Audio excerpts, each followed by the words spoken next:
In this video, we're going to be taking a look at the Chione 5000 BTU window air conditioner. Later on in the video, I'm going to give you my thoughts and opinions on this air conditioner.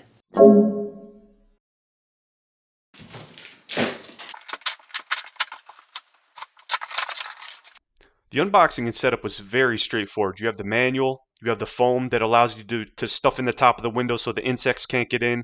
You also have the side panels which fit really well to my specific window, and you can actually lock those down as well with screws. You also have the top bracket to the air conditioner that leans back into the window, and along with the air conditioner itself, and I might add, it is very light. I think it was something like 30 to 35 pounds, but it was so light that you might as well just pick up a few of these things to just put throughout your house because they're so maneuverable. It's almost like I would rather get multiple 5000 BTU units, even for larger areas, just because they're so easy to pick up and move around. Alright, so we have the air conditioner on the right here. I'm about to install it, and I just want to show you something real quick. I get shipments every once in a while that come on pallets, and I've been saving the pallets, and I'm kind of glad I did because this is a nice thin piece of wood, and it works really well to put underneath the air conditioner depending on the kind of window that you have in your house. Alright, so here it is. I didn't drill any holes, or I didn't drill any screws into the sill because I have many more air conditioners to try out. But I will say that I do like how well that these sleeves fit the window, and there are a lot of anchor points in here to better fortify this air conditioner from being moved.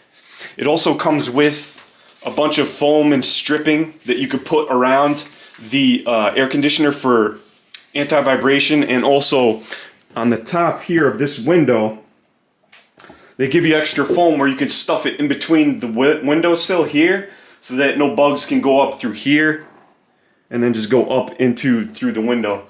And if we look at the controls, we have max cool all the way down to minimum cool, and then we have the cooling here, which you can actually go to from the off position to low fan, low cool, high cool, and high fan. And it even has a safety feature built in with buttons on the power plug itself so that it'll switch off if there's any issues with spikes in power. A couple of things I might add is that this air conditioner seems to be on the louder side to me personally, but this is the first air conditioner that I've even looked at this summer. So I feel like I have to test a few more air conditioners to get a better baseline, because if I were to take the noise of this air conditioner, have it go through a microphone in this camera, go through the video editing software, and then by the time it gets through everything and out to the speakers or headset that you're using, it's going to sound differently than it does in person. So the only way for me to accurately portray the sound is to actually do a full comparison video of sound for all the air conditioners that I currently have in my possession, which I will be doing in the future. Another thing I might add is that this air conditioner does not have a drain port. So what does that mean? That means that this air conditioner cools the room by using the water that collects in the tray. The fan actually spins and puts the water onto the coil to more efficiently cool the room.